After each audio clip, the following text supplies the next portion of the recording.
Accedemos finalmente, en este primer recorrido por la planta baja del Museo de las Culturas del Món, accedemos a una pequeña sala en la que una sala dedicada a arte etíope. Y lo que encontramos ante los ojos son estas piezas. Estas piezas seguramente, presentan unas características que no nos son ajenas, no nos son tan ajenas como los, entre comillas, fetiches fan. Porque lo que estamos viendo, por un lado, son unas cruces, y por otro lado una pintura sobre tabla con una iconografía que creo que podemos reconocer. Tenemos aquí el Pantocrátor, tenemos aquí la Madre y el Niño, la Virgen y el Niño Jesús. Tenemos aquí Cristo crucificado con su Madre y quizás San Juan a un lado. Tenemos los apóstoles, es decir, tenemos motivos propios de la iconografía cristiana. Si esto es arte cristiano, si esto es arte con imágenes cristianas, ¿cómo es que se encuentra en el Museo de las Culturas del Món y no en el Museo Nacional de Arte Catalán, el MNAC? Evidentemente la respuesta que podemos dar es porque el MNAC solo presenta arte catalán, pero no es cierto. Presenta arte del resto de España y también presenta piezas notables de otras culturas, de otras regiones o países europeos. Y por tanto, incluso las salas dedicadas al arte románico y al arte románico pirenaico, principalmente, también presenta frescos y tallas de otras partes de Europa. Por tanto, ¿por qué no incluir el arte de Etiopía? A menos que el MNAC solo tenga que presentar arte cristiano europeo. Bien, pero bueno, aceptemos que el arte cristiano de Etiopía se presenta en el Museo de las Culturas del Món. No es en absoluto ninguna deshonra. Lo que también nos podemos plantear es cómo es que hay arte cristiano en Etiopía. ¿Es acaso el arte aportado o impuesto por monjes que trataron de cristianizar a las poblaciones llamadas nativas? En realidad la pregunta que nos tendríamos que hacer no es ¿por qué hay arte cristiano en Etiopía?, sino porque hay arte cristiano en la península ibérica y en general en la Europa occidental. Ya que en efecto el cristianismo es una religión oriental, es una religión que va apareciendo a finales del siglo I en lo que es el Levante, lo que es Israel y lo que es Palestina. ¿Cómo es que existe arte cristiano en Etiopía? ¿Y cómo es que existió arte cristiano en Etiopía mucho antes que en la Europa occidental? Porque el arte cristiano no llegó y no empezó a destacar en la Europa occidental hasta bien entrados la mitad del siglo II después de Cristo, cuando existió arte cristiano a principios del siglo II en Etiopía. ¿Cómo es esto? Por dos motivos. Primeramente, en el año 70 se produce el saqueo, la destrucción del Templo de Jerusalén por parte de las tropas imperiales romanas dirigidas por el emperador Tito. El Templo de Jerusalén era algo más que un símbolo, era el signo visible de la unión entre Yahvé y su pueblo. Hay que pensar que inicialmente, durante milenios, Yahvé prohibió la construcción de cualquier santuario permanente. Y por tanto, cuando el éxodo, cuando el pueblo de Israel, prisionero y trabajando a las órdenes del faraón, empezó un lento éxodo hacia la tierra prometida, dirigidos por Moisés, que pertenecía inicialmente a la corte del faraón. En un momento dado, además de desesperación, se produjo en lo alto del monte Sinaí, como sabemos, una conversación, un encuentro entre Yahvé y Moisés. Y Yahvé entregó las célebres tablas de la ley. Bien.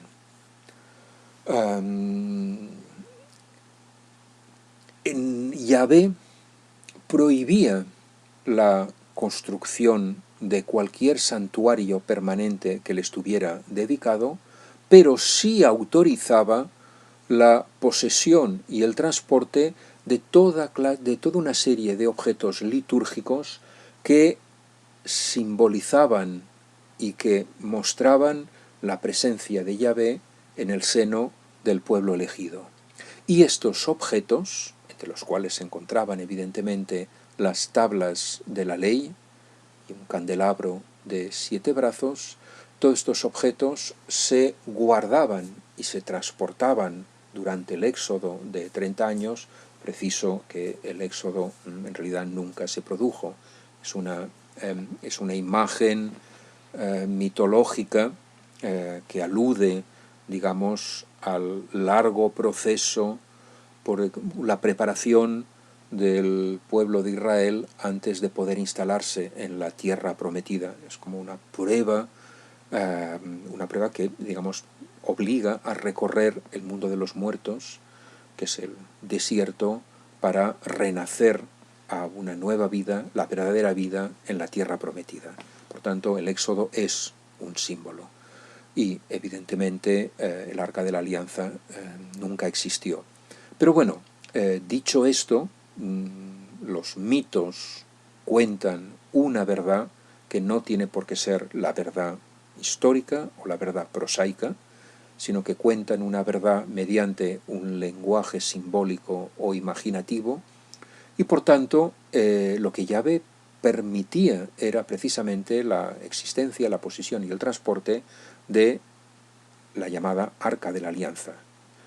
Cuando finalmente el pueblo elegido pudo instalarse en Israel, es cuando Yahvé permitió al rey David y posteriormente a su hijo el rey Salomón de construir un primer templo permanente. Y incluso para esto Yahvé entregó a David los planos, iba a decir, y la memoria constructiva y la memoria descriptiva de cómo debía ser este santuario, el gran templo. Eso sí, Yahvé indicó a David que no podría construirlo, sino que lo tendría que realizar su hijo.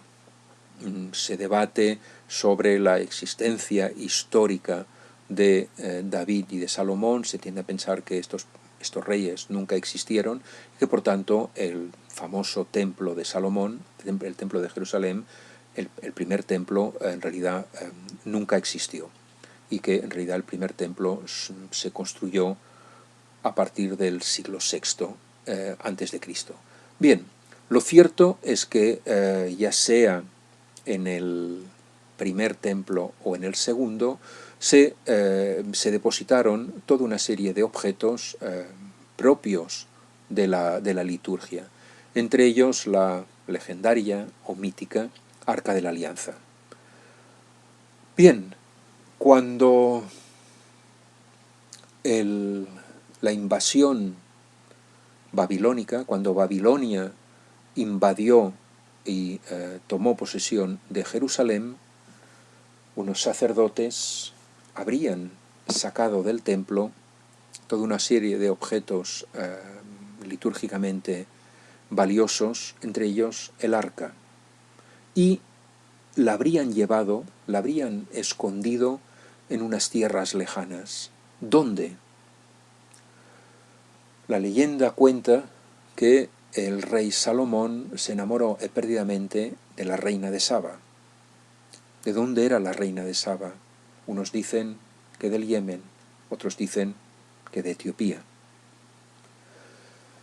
Y, por tanto, Cuando los sacerdotes huyeron de la invasión babilónica llevándose el arca de la alianza, parecía lógico que trataran de depositarlo allí donde moró el que construyó el primer templo, Salomón, y por tanto se lo llevaron a Etiopía.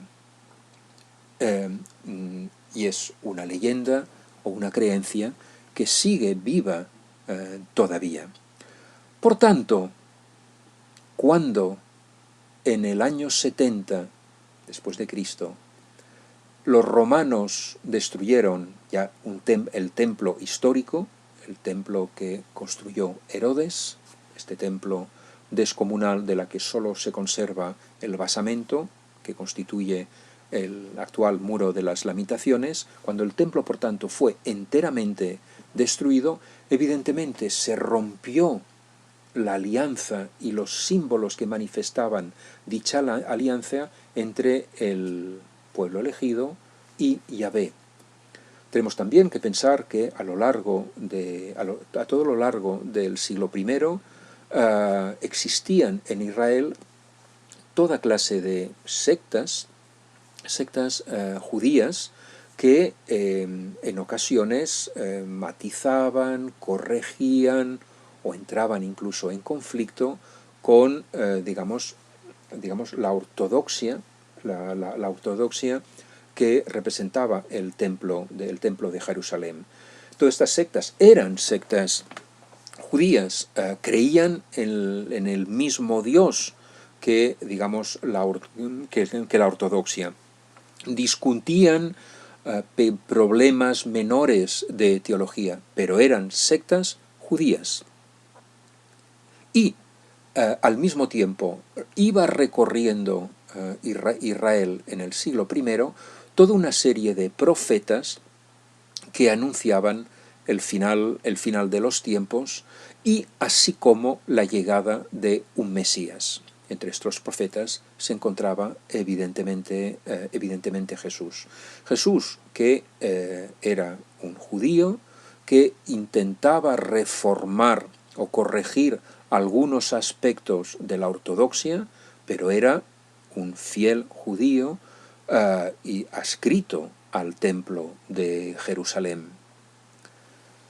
Pero cuando el templo de Jerusalén desaparece, ¿qué queda de esta íntima unión entre Yahvé y su pueblo? ¿Acaso Yahvé ha abandonado el pueblo? ¿Acaso, por tanto, el pueblo ya está totalmente desprotegido? ¿Acaso, por tanto, no hay que empezar a apartarse de la religión judía? A partir del año 70 es cuando se escriben los evangelios. Y los evangelios no son relatos históricos, aunque contienen escenas e historias que acontecieron, sino que son unos textos apologéticos, unos textos que quieren demostrar que lo que los antiguos profetas habían anunciado, la llegada al final de los tiempos de un profeta, de un Mesías, que regeneraría el mundo, había acontecido. El mundo se había terminado, el templo se había destruido. Y por tanto, Jesús no era un profeta, era el profeta, era el ungido. Y evidentemente, en la creencia en la llegada del Mesías, se apartaba ya de la ortodoxia judía. Por tanto, a finales del siglo I después de Cristo, se puede decir que ya existen unas sectas originariamente judías que ya se apartan profundamente de la ortodoxia y a partir de entonces ya se puede marcar una nítida separación entre estas sectas ya cristianas, ya llamadas cristianas, y la religión hebrea o judía.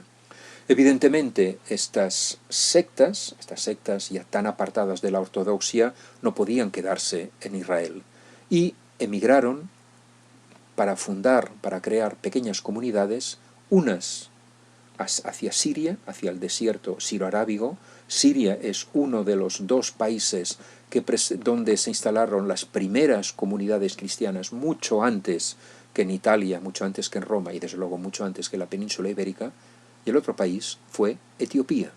Por tanto, Etiopía fue cristiana mucho antes que Occidente, y si hay una religión propia de Etiopía, son, por un lado, algunas, evidentemente, religiones politeístas y el arte y la religión cristiana. Por tanto, las piezas que estamos viendo no son piezas extrañas al mundo etíope, son piezas que lo caracterizan. Bien, la pregunta que nos podemos volver a hacer es ¿por qué no están en el Museo Nacional de Arte Catalán? Seguramente porque pertenecen a un país africano y las culturas africanas no pueden estar junto con las culturas occidentales. El que el arte cristiano etíope esté en este museo no es ningún deshonor ni ningún problema. El que se esté separado de otras artes cristianas, en este caso occidentales, tampoco es ningún problema. Lo único que tenemos que tener claro es que cuando miramos, juzgamos o prejuzgamos la creación humana de diversas culturas, tenemos que tener muy en cuenta la manera como la nombramos, cómo la miramos y cómo la juzgamos.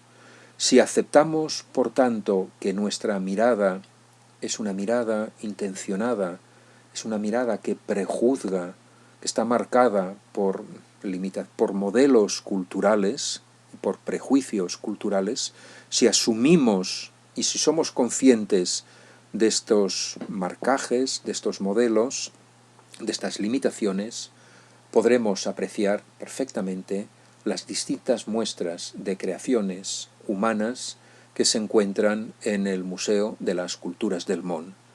Un museo que presenta unas piezas que testimonian la grandeza y la fe y las creencias de diversas culturas en esta primera planta de culturas del continente africano.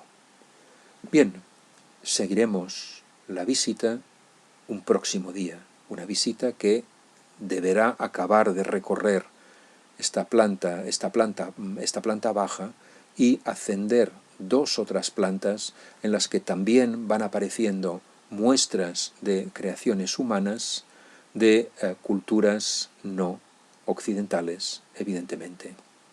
Muchas gracias.